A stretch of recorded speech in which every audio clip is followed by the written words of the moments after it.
Hello students, बच्चों आज हमें डीओई से जो वर्कशीट नंबर 30 मिली है वो मोडाल्स से रिलेटेड है। बच्चों मोडाल्स हमने लास्ट वीक में डिस्कस किए थे। उस वर्कशीट का लिंक नीचे डिस्क्रिप्शन में दिया गया है। आई वुड सजेस्ट कि आप इस वर्कशीट को स्टार्ट करने से पहले एक बार उस वर्कशीट को रिवाइज जरूर कर लें। जो लास्ट वीक वर्कशीट की थी उसको रिवाइज कर लें, लिंक नीचे डिस्क्रिप्शन में है। उससे आपको ये वर्कशीट भी बहुत अच्छे से समझ आएगी। चलिए बच्चों, आज की वर्कशीट को स्टार्ट करते हैं। Hello students, last week we learned about modals of probability. This week we will learn about modals of permission. बच्चों मैंने आपको बताया था कि modals एक्चुअली क्या होते हैं। modals होते हैं ऑक्सिलरी वर्ब्स या हेल्पिंग वर्ब्स जो हमें बताते हैं कि वर्ब जो मेन वर्ब है, जो मेन काम किया गया है सेंटेंस के अंदर, वो किस मूड से किया गया है। बोलते समय स्पीकर का क्या एटीट्यूड था या काम होते समय काम जो किया गया वो किस एटीट्यूड से किया गया। तो जो ये एटीट्यूड मूड हमें पता चलता है वो किससे पता चलता है? मोडाल से। और मोडाल के इमीडिएटली बाद क्या आता है बच्चों? एक मेन वर्ब आता है। लेकिन जब हम इसको परमिशन की फॉर्म में लेते हैं, यानी जब सेंटेंस होता है परमिशन के लिए, जैसे आप पूछते हैं may I come in ma'am, can I go to play mama, कि मम्मी मैं खेलने जा सकती हूँ, क्या मैम मैं अंदर आ सकती हूँ, तो आप नोटिस करेंगे कि इसके बाद मेन वर्ब नहीं आता, क्योंकि हम इसे क्वेश्चन में चेंज कर देते हैं। तो जब क्वेश्चन में चेंज करते हैं तो पूरे सेंटेंस में से हमने जो ऑक्सिलरी वर्ब था उसको निकाल के बाहर रख दिया, वहीं से स्टार्ट किया। अब आप जब इन सेंटेंसेस को पढ़ेंगे तो इसमें बहुत सारे एग्जाम्पल्स हैं और बहुत सारी वेरिएशंस हैं कि हम कहाँ पर क्या प्लेस करते हैं। चलिए स्टार्ट करते हैं। आज हम पढ़ेंगे परमिशन के बारे में। लास्ट वीक हमने पढ़ा था प्रोबेबिलिटी के बारे में। प्रोबेबिलिटी यानी जिस काम के होने की संभावना हो उस हिसाब से हम कौन सा मोडाल यूज करेंगे। आज हम पढ़ेंगे परमिशन। जब आप किसी से किसी चीज की परमिशन लेते हैं तो आप कौन सा मोडाल यूज करते हैं। बच्चों बहुत ईजी है, सिर्फ 3 मोडाल्स आपको याद करने हैं परमिशन के लिए, कैन, कुड और मे। कैन होता है बच्चों जब आप इनफॉर्मली किसी से पूछ रहे हैं। सपोज आप अपनी मम्मी से, दोस्त से, बहन से, भाई से बिल्कुल इनफॉर्मली पूछ रहे हैं, क्या मैं खेलने जाऊं, क्या मैं तुम्हारा पेन ले लूं, क्या मुझे नोटबुक दिखाओगी। तो ये जो इनफॉर्मल सेंटेंसेस होते हैं ना, इनके साथ हम यूज करते हैं कैन। जो आप आम भाषा में सवाल पूछते हैं, एक दूसरे से परमिशन लेते हैं, उसके लिए यूज करते हैं कैन। उसके बाद जब थोड़ी सी एक्स्ट्रा फॉर्मेलिटी आ जाती है, थोड़ी सी एक्स्ट्रा पोलाइटनेस आ जाती है, तब हम यूज करते हैं कुड। जैसे मैं अपने पड़ोसी से कुछ पूछना चाहती हूँ तो वहां पूरी फॉर्मेलिटी भी नहीं है और घर वाला हिसाब भी नहीं है, तो मैं क्या यूज करूंगी बच्चों? कुड। अगर मुझे पूछना है कि मैं आपके यहाँ से प्लीज ये तुलसी के 2 पत्ते ले लूं, तो मैं क्या बोलूंगी? मैं तुलसी लीव्स लेना चाहती हूँ आपके पार्क में से। कैन यूज नहीं करूंगी, मैं यूज करूंगी कुड, क्योंकि उनके साथ मेरी थोड़ी एक्स्ट्रा फॉर्मेलिटी है। बिल्कुल फॉर्मेलिटी ना खत्म हुई है और ना ही बिल्कुल कंप्लीटली जैसे प्रिंसिपल मैम से बात करते हैं आप उस तरह से बात कर रहे हैं। तो जब एक बिल्कुल बीच का रास्ता होता है, बीच में आप कहीं से किसी से बात कर रहे हैं जहां ना पूरी तरह फॉर्मेलिटी है ना इनफॉर्मेलिटी है, तो आप यूज करते हैं कुड। थर्ड होता है बच्चों परमिशन के लिए मे, जहां आप कंप्लीट फॉर्मल सेंटेंसेस यूज करते हैं, यानी उन लोगों के साथ बात करते हैं जहां आपका एक फॉर्मल रिलेशन है और आप बहुत एक्सट्रीमली पोलाइटली बात कर रहे हैं। जैसे प्रिंसिपल मैम से आप पूछते हैं ना मे आई, या अपनी क्लास टीचर से पूछते हैं, सब्जेक्ट टीचर से पूछते हैं may I come in ma'am please, may I drink water. घर में मम्मी से पूछते हो आप इस तरह की, मम्मा मे आई ड्रिंक वाटर, नो, आप उसे कैन आई ड्रिंक वाटर, क्या मैं पानी पी सकती हूँ, क्योंकि वहां फॉर्मेलिटी नहीं है। बट जब आप वही सेंटेंस अपनी मैम के साथ बोलते हैं तो आप बोलते हैं may I drink water. Y, क्यों बोलते हैं आप ऐसा? क्योंकि मैम के साथ फॉर्मेलिटी है। तो जब परमिशन के लिए आप मोडाल चूज करेंगे तो आप देखेंगे आप कितने लेवल की फॉर्मेलिटी पर बात कर रहे हैं और कितना पोलाइट आपको होना है। जब आप बिल्कुल भी पोलाइट नहीं है तो आप कैन यूज कर सकते हैं, थोड़ा पोलाइट है तो कुड यूज कर सकते हैं, और जब आपको बिल्कुल पोलाइटली पूछना है तो आप मे यूज कर सकते हैं। इसी तरह बच्चों जब इनकी परमिशन ग्रांट कर दी जाती है उसमें can not, could not, may not जो होता है कि आपने ऐसा आप कर सकते हैं, परमिशन रिफ्यूज हो गई है आपकी, यानी नेगेटिव सेंटेंस हो गया है, तो आप इन्हीं के साथ नॉट लगा देते हैं। जैसे मम्मी ने बोला नहीं तुम खेलने नहीं जा सकते हो, तो क्या बोलेंगी मम्मी? You can not. ठीक है, क्योंकि आपके साथ मम्मी की कोई फॉर्मेलिटी नहीं है।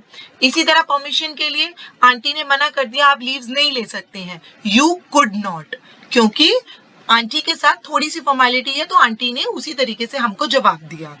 और आंटी हमें कैन नॉट करके भी जवाब दे सकती हैं क्योंकि आप उनसे छोटे हैं, तो वो इनफॉर्मल भी आपके साथ हो सकती हैं। तो ये आपको देखना पड़ेगा बच्चों कि आप किस तरीके से, किस स्पीकर जो है वो किससे बात कर रहा है या किसको जवाब दे रहा है।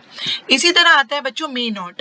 मे नॉट अगर बिल्कुल ही फॉर्मली ही सामने वाला व्यक्ति आपको फॉर्मली ही जवाब दे रहा है वापस, तो वो आपको मे नॉट लगाकर जवाब देगा। ठीक है, अब थोड़े से एग्जाम्पल्स को एक बार रीड करते हैं ताकि हमको क्लियर हो जाए कि हमें क्या पढ़ना है। Can I water the plants, क्या मैं पौधों में पानी दे दूं? तो यहाँ तो फॉर्मेलिटी नहीं है, आप घर में पूछ रहे हैं तो यहाँ इसलिए कैन आया। Could I water the plants please, यहाँ हमने घर में थोड़ी सी फॉर्मेलिटी को इंक्रीज किया, तो हमने क्या लगाया बच्चों यहाँ पर कुड। अब मे आई वाटर द प्लांट्स प्लीज, इसमें और पोलाइटनेस आ गई। और हो सकता है ये सेंटेंस बोलते समय स्पीकर जो है अपने स्कूल में हो या ऑफिस में हो जहां पर प्लांट्स रखे हो उसको पानी देना हो, या किसी और के प्लांट्स हो जिनको वो पानी देना चाहता है, तो उसने यूज किया मे और प्लीज। जब भी बाद में बच्चों प्लीज आ जाता है तो आपको कुड या मे में से कुछ लगाना होता है, कैन तो वहां आएगा ही नहीं। ये एक थंब रूल है जो आप फॉलो करेंगे, प्लीज के साथ कैन नहीं आता, आप कुड और मे में से चूज करेंगे डिपेंडिंग कि कितनी फॉर्मेलिटी है।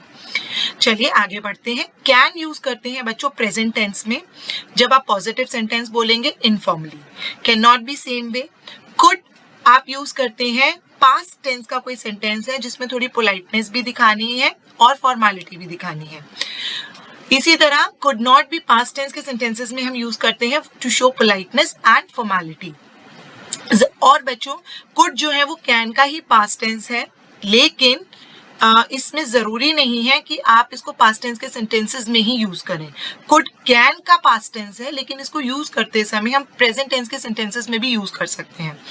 इसी तरह है बच्चों मे प्रेजेंट टेंस का वर्ड है अपने आप में, और इसको हम मोर पोलाइटनेस एंड मोर फॉर्मेलिटी दिखाने के लिए यूज करते हैं। Similarly may not be. अब एग्जाम्पल है आस्किंग फॉर परमिशन, परमिशन पूछते समय कैन आई गो होम, क्या मैं घर चला जाऊं? परमिशन देते हैं जब हम, तो हम कह देते हैं यस यू कैन, हाँ तुम जा सकते हो। और अगर मैं रिफ्यूज कर दूं परमिशन तो मैं क्या बोलूंगी? No you can not. ठीक है, इसी तरह could I ask you a question please, क्या मैं तुमसे एक क्वेश्चन पूछ लूं प्लीज? तो परमिशन देते समय मैं क्या बोलूंगी? Yes please. और रिफ्यूज करते समय no you can not later. मैं स्पेसिफाई करूंगी कि नहीं अभी नहीं पूछो, बाद में पूछ लेना, मैंने पोलाइटली मना कर दिया। May the children buy a new book? May the children buy the new book? क्या बच्चे नई बुक खरीद सकते हैं? बहुत पोलाइटली पूछा जा रहा है। परमिशन देते समय yes, they may buy a new book, हाँ वो एक नई बुक खरीद सकते हैं। और मैं मना कर दूं तो no, they may not buy a new book। बच्चों तीनों में वर्ब सेम है, बाय बाय बाय, है ना, लेकिन इनके साथ जब हमने इनका ऑक्सिलरी वर्ब चेंज कर दिया, यहाँ पर मे और मे नॉट, तो इनकी सेंस चेंज हो गई, बाय की सेंस चेंज हो गई। एक तो परमिशन आ गई, आप पूछ रहे हैं, दूसरा यहाँ पर यस है, मे का मतलब है यस हाँ खरीद सकते हैं, और यहाँ मे नॉट लगा देने से जो परमिशन थी वो मना हो गई। वर्ब तीनों में सेम है, तो बच्चों मोडाल जो है वो वर्ब की सेंस को चेंज कर देता है। ठीक है, चलिए अब मूव करते हैं हम हमारे टास्क की तरफ। आज हमें टास्क दिया गया है चूज द राइट मोडाल्स, हमें मोडाल्स चूज करने हैं, हमें ऑप्शन भी दी गई है, तो आज टास्क थोड़ा इजी है। Mother dash I go to play, mummy के साथ बहुत फॉर्मेलिटी होती है, नहीं थोड़ी सी फॉर्मेलिटी होती है, तो हम इसके साथ कुड लगा सकते हैं, और अगर कुड और कैन दोनों होते तो हम कैन लगाते। Nidhi dash pass the glass of water please, बच्चों प्लीज आ गया तो अब हमारे पास कोई ऑप्शन नहीं है, हम कुड लगाएंगे। चाहे निधि हमारी फ्रेंड है, लेकिन प्लीज के साथ यानी कि हमने थोड़ी पोलाइटनेस दिखाई है, तो पोलाइटनेस के साथ हम कुड लगाएंगे। Nidhi could you pass the glass of water please. ठीक है, नेक्स्ट है बच्चों you dash go to the park wearing a party dress, हम कह रहे आपको एकदम ऑर्डर करके बोल रहे हैं तुम पार्टी ड्रेस पहनकर पार्क में जाना चाहती हो, नहीं जाओगी। You can not go to the park wearing a party dress, यहाँ कोई फॉर्मेलिटी नहीं है बच्चों, ऑर्डर है। ठीक है, Mrs Bina dash go to her office during the lockdown. Third sentence में बच्चों आप ध्यान से अगर पढ़ेंगे इसको तो इसमें परमिशन को मना किया गया है कि तुम पार्क में पार्टी ड्रेस पहनकर नहीं जाओगी। तो जब परमिशन को मना किया जाता है और वो भी बिना फॉर्मेलिटी के तो हम उसमें कैन नॉट लगाते हैं। अब आते हैं fourth sentence, Mrs Bina dash go to her office during the lockdown. Mrs Bina, हम मिसेस बीना लिख रहे हैं यानी थोड़ी सी फॉर्मेलिटी हम दिखा रहे हैं तो हम यूज करेंगे कुड नॉट। वो ऑफिस नहीं जा पाई लॉकडाउन के दौरान। Dash I ask what your name is, मैं किसी से पोलाइटली पूछ रही हूँ मैं तुम्हारा नाम जान सकती हूँ। तो जब पोलाइटनेस है तो हम क्या यूज करते हैं बच्चों, may I ask what your name is. Next है dash you help me doing the worksheet, I am confused about one question. अब वो पूछ रहा है कि क्या तुम मेरी मदद कर सकती हो वर्कशीट सॉल्व करने में, मुझे क्वेश्चन समझ नहीं आ रहा है। अब बच्चों यहाँ पर मैं सिलेक्ट करती हूँ can you help me doing the worksheet,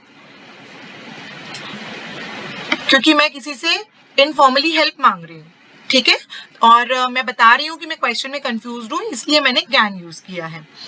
before the lockdown you dash travel anywhere you wanted to. अब बच्चों यहाँ पास्ट टेंस की बात हो रही है कि लॉकडाउन से पहले हम ये कर सकते थे।